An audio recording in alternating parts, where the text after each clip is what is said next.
ईद उल अता का मुबारकबाद देता हूँ। और इस्लाम का नाम ही कुर्बानी है। आज हम लोग कुर्बानी करके अपने अपने घर में हम लोग कुर्बानी करके आए। कुर्बानी का मतलब ये नहीं होता है कि आप सिर्फ जानवर को कुर्बान कर दिया और अल्लाह आपको कबूल फरमा लिया। कुर्बानी का मतलब होता है कि अपना नफ्स का कुर्बानी देना, हक के लिए अपना वजूद का कुर्बानी देना, हक के लिए अपना अपने आप को खटकड़े में खड़ा कर देना। तो आज हमारा नियत एक ही है। देखिए, मैं हो सकता हूँ, मैं पर्सनल लाइफ में मैं एक अच्छा इंसान नहीं हो सकता हूँ, मैं नहीं बोलता। मेरा पर्सनल लाइफ हो सकता है इस्लाम के रास्ते से कहीं और हो। मैं पर्सनली मैं हो सकता मैं बहुत बुरा इंसान हूँ, लेकिन एज अ पॉलिटिकल जब से मेरी वाइफ हमेशा एलिगेशन लगाया जाता है हमारे ऊपर। आज आपने देखा होगा कि वह फेसबुक में लिखा गया कि रईस आलम एट सनी चोर है। क्या चीज का चोरी? सीएससी का लाइन चोरी। तो मैं कह देना चाहता हूं आपके चैनल से, मैंने आज तक अपना जमीर का सौदा नहीं किया है, अपना वजूद का सौदा नहीं किया। वो जो केस मैंने खाया था वो भी मैंने अवाम के हक के लिए खाया था, अवाम की आवाज उठाई थी, इसलिए मैंने वो केस, वो एफआईआर मेरे ऊपर लॉन्च हुई। और वो एफआईआर इसलिए लॉन्च हुई, जो ओवरहेड सीएससी लाइट जो ओवरहेड कर रहा था, मैंने उनसे एक ही डिमांड किया था कि आप मुझे सेफ्टी और सिक्योरिटी, क्योंकि हम लोग अपने अवाम के बारे में सोचते हैं फिर अपने बारे में सोचते हैं। आप सब ने देखा भी होगा कि एक्टिवली मैंने कहीं कहीं रास्ते में खड़े होकर झगड़ा भी किया कि आप ये पोल यहाँ क्यों लगा रहे हैं, इससे प्रॉब्लम हो सकती है, जिसके वजह से सीएससी का एक अपना एक खार था। सीएससी भी एक पार्ट ऑफ गवर्नमेंट का बॉडी है, जो मुझे मैं भी चाहता, सीएससी बहुत से लोग हैं जो ये चीज जानते हैं, सीएससी मैं भी चाहता सीएससी से सीएससी के हाथों आप लोगों को बेच सकता था, लेकिन मैंने आप लोगों को बेचना पसंद नहीं किया, खुद के ऊपर एफआईआर खाना पसंद किया। और यही मेरा गुनाह है कि सीएससी ने मेरे नाम पर केस किया और वो सीएससी का एविडेंस लेके मेरे ऊपर कीचड़ उतारा गया और बहुत कुछ कहा गया। मैं चैलेंज करता हूं आपके चैनल के माध्यम से, हावड़ा थाना क्या, पूरा वेस्ट बंगाल थाना में अगर कहीं भी मेरे नाम पे कोई गलत केस हो तो आप वो केस को जरूर लाइए, और मैं अब जो सजा देंगे मैं सर झुका के उसका सजा कबूल करूंगा। अगर मेरा गलती हक के लिए लड़ना है तो आप मेरे ऊपर इल्जाम लगा सकते हैं, मुझे गलत भला बुला बोल सकते हैं, लेकिन मैं डरूंगा नहीं। आप चाहे जितना मुझे बदनाम कर दो, मेरा लड़ाई हक का है और ये मैं लड़ाई लड़ूंगा, चाहे आप मेरे इसके लिए आप मुझे कुछ भी कर दे। इससे ये लड़ाई से मेरा मकसद बस एक ही है, मैं बहुत गुनहगार इंसान हूँ, हो सके अल्लाह इसके जरिए मुझे जन्नत दे दे। हर किसी को मरना है एक दिन, और ये चीज हमेशा हमारे कान में घुसती रहेगी। जब ये वक्फ बोर्ड बन रहा था तब हम लोग उस काबिल थे कि हम उसके लिए आवाज उठा सके, हम हो सके मुट्ठी बराबर लोग हैं। लेकिन जब भी टिकिया पड़ा के इतिहास लिखा जाएगा उसमें जरूर यह लिखा जाएगा कि कुछ लोग थे जो बिके नहीं थे, कुछ भी लोग थे जो झुके नहीं थे, कुछ लोग थे पैसे के सामने अपने घुटना नहीं टेके थे और वो उसके खिलाफ लड़ाई लड़ रहे थे। यही हमारा कोशिश है और इससे ज्यादा कुछ नहीं है मेरे दोस्तों और मेरे भाइयों।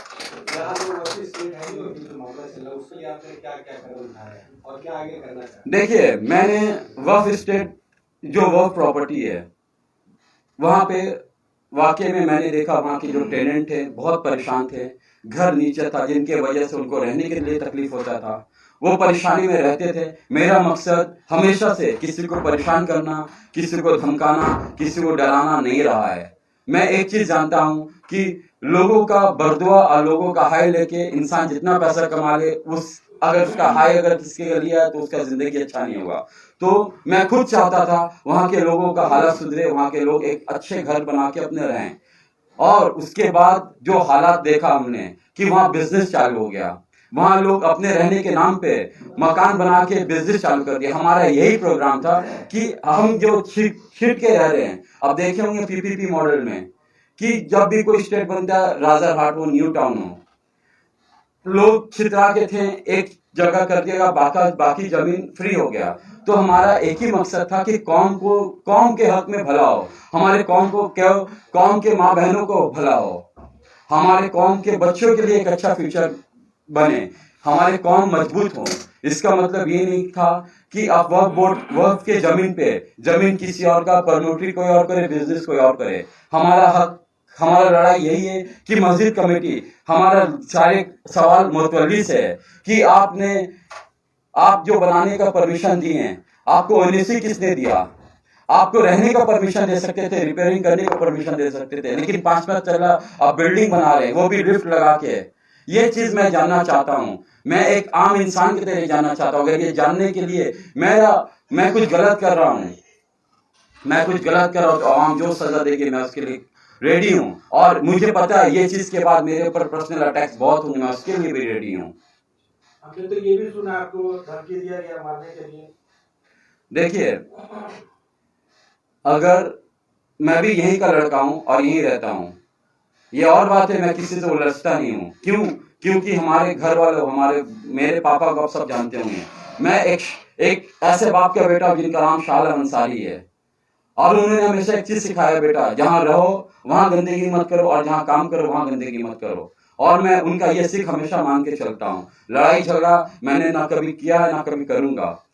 जो लोग धमकी मुझे दे रहे हैं इस वजह से दे रहे हैं कि उनको पता है कि वो लोगों को ये लगता था कि उनके खिलाफ हम लोग आवाज नहीं उठाएंगे, वो हम लोगों को कमजोर समझते थे, तो वो कोशिश कर रहे हैं वो हमें धमका के हमें चुप करा दें। लेकिन चाहे वो हमें जान से ही मार दें, आखिरी सांस जब तक मेरे बाकी रहेगी मैं इसके खिलाफ लड़ूंगा। और मैंने कहा जैसे कि जब भी इतिहास लिखाया जाएगा हम लोगों का नाम वह प्रॉपर्टी बचाने में आएगा, बिक्री करने में नहीं। और मैंने कहा है कि अगर चलिए मैं पर्सनल लाइफ के ऊपर लोग सवाल उठा सकते हैं, पॉलिटिकल लाइफ जितना भी रहा है हमने एक ही कोशिश किया कि हम आवाम को नहीं बेचे, हम अपने जमीर अपने ईमान को नहीं बेचे, और मैंने यही किया है। तो अभी क्या करेंगे आप? ये भी खबर आई है कि आप गनी साहब से मिले हैं वक्फ बोर्ड में भी, तो वहां से कोई काम नहीं बना है? देखिए, लड़ाई लंबी है, हम लोग लड़ रहे हैं, लीगली प्रोसेस में जा रहे हैं।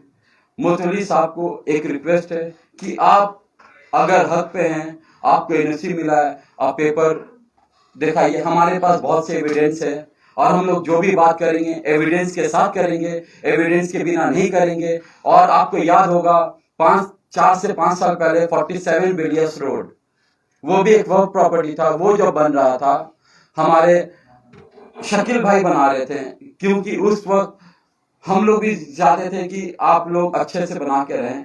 हमने कभी कुछ नहीं कहा, कुछ नहीं बोला। हमने सोचा था चलो वो 3 तला बन के जो लोग बुकिंग करके रखे हैं, जो लोग वहां घर लेके रखे उनको घर मिल जाए। हम लोगों ने ऐसा नहीं कि हम लोग उससे भी पैसा लिए हैं। वो बिल्डिंग जो 3-4 साल पहले बना उससे भी लोग एलिगेशन लगाते कि पैसे के लिए हम लोग ये करेगा। पैसे के लिए करना होता तो 47 नंबर जो बन के आज 5 तला खड़ा है उससे जब हमने पैसा नहीं लिया, जब सीएससी के साथ पैसा लिया, क्योंकि वो आप हमारे आवाम के सौदा कर रहे थे, वो सौदा मुझे पसंद नहीं था। तो मैं और अब से ज्यादा क्या बोल सकता? अगर किसी के पास प्रूफ है तो वो प्रूफ दे दें, मैं आप जो सजा देंगे मैं कबूल करूंगा। एलिगेशन लगाने से नहीं होगा। ये राहत इंदौरी साहब का एक बहुत मशहूर शहर है, आपको पता है मैं राहत इंदौरी साहब का बहुत बड़ा फैन हूँ। और राहत इंदौरी साहब मेरे एक आइडल है, उनका एक वर्ड से मुझे इंप्रेशन मिलती है। हो सकता है उनसे मिलने से पहले मेरी लाइफ कुछ और उनके मिलने के बाद एक उनका बात में जो इंस्पिरेशन था वो मैं लेके चलता हूँ। अभी गनीमत है सबर मेरा, लबालब भरा नहीं हूँ, वो मुझे मुर्दा समझ रहा है, उससे कहो मैं मरा नहीं हूँ।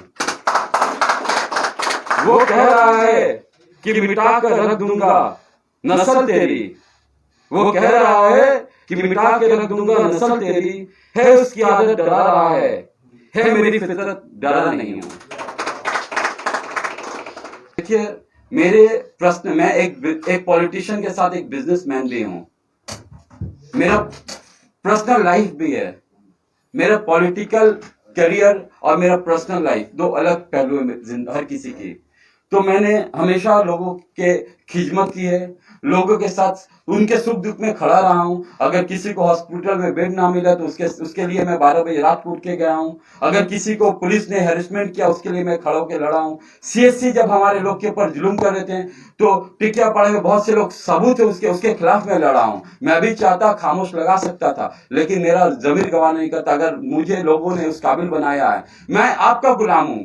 मैं आपने मुझे आज जो भी सनी है, जो दो सब बोल पा रहा है, जो आपके लिए लड़ पा रहा है, वो ताकत आपसे मिली है, मेरा औकात नहीं है। और मैं यही कोशिश करूंगा कि हक की आवाज, जायज आवाज उठते रहे, चाहे उसमें मुझे पर्सनली जितना अटैक करने लोगों को कर सकते हैं, मैं उसके लिए तैयार हूं। हो सकता है आज मैं वीडियो फेसबुक में देख रहा था कि लोग मुझे धमकी दे रहे हैं कि बहुत से कुछ है मेरे खिलाफ। अरे मेरे खिलाफ जितने कुछ आप बेशक वायरल करिए, उससे मुझे फर्क नहीं पड़ता, मेरे पॉलिटिकल करियर को फर्क नहीं पड़ेगा, क्योंकि मैं जानता हूं एज अ पॉलिटिशियन जो एक इंसान का, लोगों, एक लीडर का जो ये होता है कि सुख दुख में खड़ा रहना है।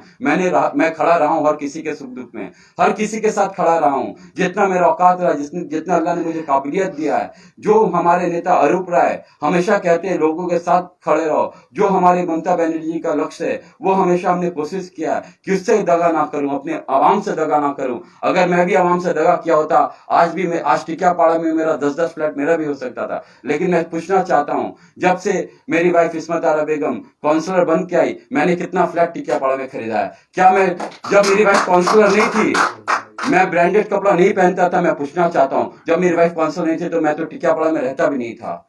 ज्यादातर मैं बाहर ही रहता था। मैं खुद एक दार्जिलिंग से मैं पढ़ के आया, उसके बाद मैं कुछ दिन दिल्ली में रहा, उसके बाद मैं जब कलकत्ता वापस गया तो मेरे ज्यादातर फ्रेंड कलकत्ता में थे, ज्यादातर वक्त मेरा वहीं गुजरता था। मुझे नहीं पता अल्लाह ने क्या देखा, जैसे आज लोग लड़ एक दूसरे को बदनाम कर, एक दूसरे के लाइन लगा हुआ कि मुझे टिकट चाहिए, मुझे टिकट चाहिए। 2013 में हम लोगों ने ऐसा कुछ भी नहीं किया था। अल्लाह का मर्जी था, क्या था मुझे नहीं पता। शायद यही होगा, अल्लाह ने हमारा नियत देखा होगा, हमारा हमसे कुछ काम लेना चाहे होंगे। इस वजह से कहां से, मैंने कभी सपना भी नहीं सोचा था कि कभी पॉलिटिक्स ज्वाइन करेंगे, और अल्लाह का क्या मसला था मुझे नहीं पता। हो सके अल्लाह को कोई काम लेना था, और यही कोशिश मैं करता रहा हूं कि जो काम भी करूं उसको ईमानदारी के साथ करूं, उसके साथ दगा ना करूं, नहीं करूं। तो मेरा हमेशा यही कोशिश रहा है। मेरे भाई और मेरे दोस्तों, टिकियापाड़ा के आवाम से हाथ जोड़ के विनती कर रहा हूं, आइए जागिए। अगर मैं भी गलत हूं, मेरे खिलाफ भी आवाज उठाइए कि मैं 5 साल रह के इस्मत आरा बेगम ने आपके लिए, आपके हक के लिए नहीं लड़ा, आपके लिए कुछ नहीं किया। आप बेशक आवाज उठाइए, क्रिटिसिज्म होनी चाहिए। और अगर थोड़ा नखून बराबर भी अगर हमने लोग कोशिश किया है, अगर हक के आवाज उठाया, तो आइए हम सब मिलकर हक की लड़ाई लड़े। और आने वाले दिन में जो टिकियापाड़ा एक लाइबिलिटी बन चुका हमारे बच्चों के लिए, हमारे आने वाले जनरेशन के लिए, इसको एसेट में कन्वर्ट करें। टिकियापाड़ा में आज भी बहुत सारी चीज है जो टिकियापाड़ा का फ्यूचर को ब्राइट कर सकता है। आज भी टिकियापाड़ा में बहुत से ऐसे लोग हैं जो छिपे हुए हैं, उनको सामने लाने की जरूरत है, उनके साथ हाथ से हाथ मिला के काम करने की जरूरत है। और मैं हर एक इंसान के साथ काम करने को तैयार है जो टिकियापाड़ा का भला चाहता है, टिकियापाड़ा के आवाम के भला चाहता है। मुझे पर्सनली कुछ नहीं है। अगर मैं पॉलिटिशियन नहीं रहूं तो ऐसा नहीं, अगर मेरी वाइफ काउंसिलर के इलेक्शन नहीं लड़े तो ऐसा नहीं कि मैं बिना, मेरे पास पहनने को कपड़ा नहीं हुआ, खाने को खाना नहीं होगा। अल्लाह का दिया हुआ आप लोग के दुआ से मेरे दादा इतना करके गए हैं कि हम खा सकते हैं, 2 वक्त की रोटी अल्लाह में ऐसे दे देगा। बस हमारा मकसद यही है। आपके न्यूज चैनल के माध्यम से मैं बता देना चाहता हूं, आज बहुत लोग हमारे ऊपर एलिगेशन लगा रहे हैं कि इमरान एक अलग पार्टी से, मैं एक अलग पार्टी से हूं। आज ये पॉलिटिकल लड़ाई नहीं है, मैं क्लियर कर देना चाहता हूं। आज ये पॉलिटिकल लड़ाई नहीं है, ये लड़ाई समाज की है। ये लड़ाई कि हम कल कैसे जिएंगे। अगर आज हम खामोश हो गए तो आस्ते आस्ते आस्ते हमारा सब कुछ छीन लिया जाएगा, और हम हमारे चिराग तले अंधेरा जो सुनते ना, वही होगा। और एक सवाल आपने किया था, क्यों ये वक्फ प्रॉपर्टी को टारगेट किया गया? मैं कह दूं, हमने किसी प्रॉपर्टी को टारगेट नहीं किया है। जो हमारे पास एविडेंस आई, वहां पे कंस्ट्रक्शन शुरू हो गया। देख रहा हूँ 3 तल्ला, 4 तल्ला, 5 तल्ला जब काम शुरू हो चुका। और ये काम मैं आज से नहीं, पिछला 1 साल से कर रहा हूँ। लॉकडाउन हो गया था, लॉकडाउन में आप सबको पता था कि ऑफिसेज बंद थी, हर कुछ बंद था। अरूप दा को भी हम लोगों ने बोला, अरूप दा ने बाकायदा रिकमेंड करके चेयरमैन साहब को भेजा था, लेकिन लॉकडाउन होने की वजह से इसके ऊपर एक्शन नहीं हो सका। और उसके बाद लाइन से लाइन, अब देखिए अभी तक लॉकडाउन का माहौल चल रहा है। तो इंशाल्लाह ताला एक बार जब लॉकडाउन खत्म होगा, और हमें अपने लीडर अरूप राय के ऊपर पूरा यकीन है कि वो हमेशा हक और सच का साथ देने वाले लीडर हैं। वो चाहे कोई भी हो, उनका गलत को वो कभी सपोर्ट नहीं करते। और मैं इस उम्मीद के साथ कि टिकियापाड़ा में जो कुछ बचा हुआ है वो बिके नहीं। हमारे दौर में मैंने पब्लिक का कोई चीज बेचा नहीं है, आपने देखा होगा। तो मैं यही कोशिश करूंगा और यही गुजारिश करूंगा अपने लोगों से, आइए इससे पहले बहुत देर हो जाए, हम सब जागें, हम सब हक के लिए लड़ें। और लोग मुझे हो सके पर्सनल अटैक करें, आप मुझे पर्सनली गाली दे सकते हैं, लेकिन ये जो जगह है, ये जो वक्फ प्रॉपर्टी है, ये आपका है। ये इसमें आपका हक है, इसमें आपके आने वाले बच्चों का हक है। उसमें स्कूल बन सकता है, उसमें कम्युनिटी हॉल बन सकता है, उसमें स्कूल बन सकता है, उससे मस्जिद मजबूत हो सकता है। हमारे कौम के बच्चे IPS IAS बन के निकल सकते हैं। उस पैसे से बहुत कुछ हो सकता है। एक एक सीमित लोग के पास वो पैसा, वो प्रॉफिट ना जाए, बल्कि वो प्रॉफिट, वो पैसा मस्जिद के काम आए और मस्जिद के जरिया हमारे कौम के काम आए। हमारा मकसद यही है, इससे ज्यादा और कुछ नहीं है। इसके साथ मैं अपनी बात को खत्म करता हूं और फिर से आप सभी को बकरीद का बहुत बहुत मुबारकबाद देता हूं और उम्मीद करता हूं अगर हम जिंदा रहें, अगर हमें कुछ ना हुआ, अगर हमारे ऊपर लोग मुझे मेंटल टॉर्चर ना करके हमारे ऊपर एलिगेशन लगे, हो सके बहुत से एलिगेशन लगाएंगे, अगर मैं जिंदा रहा मैं डरूंगा नहीं। अगर और टिकियापाड़ा में मैं फिर से एक बार बोल रहा हूं, आइए उसमें नाम लिखाइए। आपने कहानी सुना होगा कि एक जंगल में आग लगा हुआ था, एक चिड़िया बेचारी अपनी चोट से जा के उसमें पानी डाल रही थी, तो उससे किसी ने पूछा इससे आपका क्या होगा, इससे अब थोड़ी आग बुझेगा। तो उन्होंने कहा मैं वो कोशिश तो कर रही हूँ कि पानी आग बुझाने का, और जब इतिहास लिखा जाएगा मुझे आग बुझाने वाले के नाम में लिखा जाएगा, ना कि आग लगाने वालों के नाम में लिखा है। तो हमारा कोशिश यही है कि हमारा नाम जब भी इतिहास लिखे, हमें नामर्द, हमें कमजोर, हमें बुज़दिल समझ के ना लिखे। हमें वो इतिहास जब भी याद करे, ये सोच के याद करे कि कोई था जो हक के लिए आवाज उठाया था, कोई था अपना सेल्फ रिस्पेक्ट का परवाह ना करते हुए लोगों की आवाज उठाया था। और मैं सिर्फ वक्फ बोर्ड के लिए नहीं लड़ रहा हूं, मैं सीएससी के साथ भी लड़ाई किया हूं। जब आवाम के खिलाफ कुछ जुल्म हो उसके खिलाफ भी लड़ाई किया हूं। आपने लॉकडाउन में देखा होगा जब हमारे बच्चे को पुलिस डिटेन करके ले गया, तब जब टिकियापाड़ा के लोग बोले थे मुझे शर्म आता टिकियापाड़ा में रहने के लिए, जब यहाँ के बहुत जाने पहचाने लीडर्स बोले थे, उसमें से कुछ नए भी थे, जब बोले मुझे शर्म आता टिकिया, तब मैं ही था, मैंने बोला मुझे फक्र है टिकियापाड़ा पे और टिकियापाड़ा के लोगों पे, यहाँ के मजबूरी पे, तब मैंने आवाज उठाया था। उसके बाद पॉजिटिव चीज गया था। तो मैं हमेशा टिकियापाड़ा ने मुझे बहुत कुछ दिया। आज जो भी नाम है ये टिकियापाड़ा के लोगों की वजह से, उनके एहसानमंद हूं। अगर उनके खिदमत में मेरी जान भी चली जाती है तो मुझे अफसोस नहीं है। बस यही बात कह के मैं अपनी बातों को खत्म करता हूं। हमने हमेशा कहा है हम अपने जमीर बेच के राजनीति नहीं करेंगे। अगर जमीर बेचना होता तो आज हम भी बहुत खुशहाल होते हैं। हम भी हो सकता है 5 साल पहले जैसे थे, जब मेरी वाइफ काउंसलर बन के आई, हमारा लाइफस्टाइल वैसे रहा। आज जब मेरी वाइफ काउंसलर नहीं है तब भी मैं ऐसे ही हूँ, मैं बदल नहीं सकता। लेकिन एक चीज मैं गारंटी दे सकता हूँ कि अपने काम के साथ, अपने जिम्मेदारी के साथ कभी दगा नहीं करूंगा और अपने लोगों के साथ कभी दगा नहीं करूंगा। और जो भी मेरा थोड़ा बहुत समाज में पहचान है वो आप लोगों की देने, आप लोग का एहसान है मेरे ऊपर। मैं अपना जान देके भी एक एहसान नहीं चुकता कर सकूंगा। और मेरा बाप का नाम शाह आलम अंसारी है, मैं ऐसा कुछ भी काम नहीं करूंगा।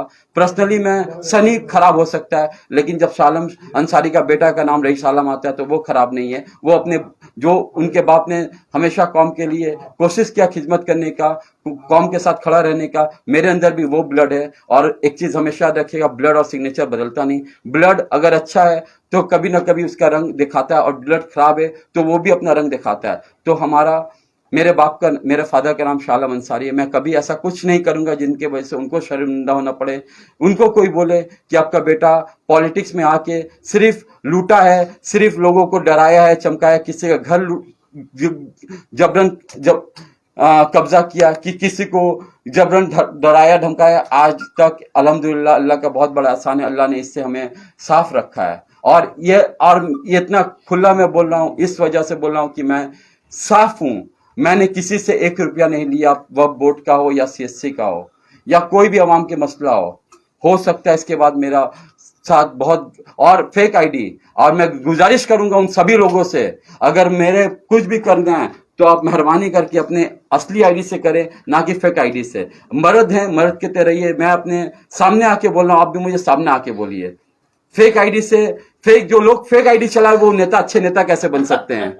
सोचिए, तब वो लोग तो टिकियापाड़ा गुमराह कर देंगे। अगर जो लोग डर रहे हैं सामने आने में, वो अच्छे लीडर्स कैसे बन सकते हैं? लीडर्स का मतलब होता है बेबाक और सामने से लीड करे। और हम लोग हमेशा टिकियापाड़ा की आवाज उठाते रहेंगे, टिकियापाड़ा के अवाम की आवाज उठाते रहेंगे। उनके हक में जो बेहतर होगा हम वही करेंगे। उसके लिए हम ना किसी से डरेंगे, ना किसी से रुकेंगे, ना कोई हमें चमका सकता है, ना कोई डरा सकता है। आपको जितने एलिगेशन लगाना आप लगाइए मेरे पर्सनल लाइफ के ऊपर।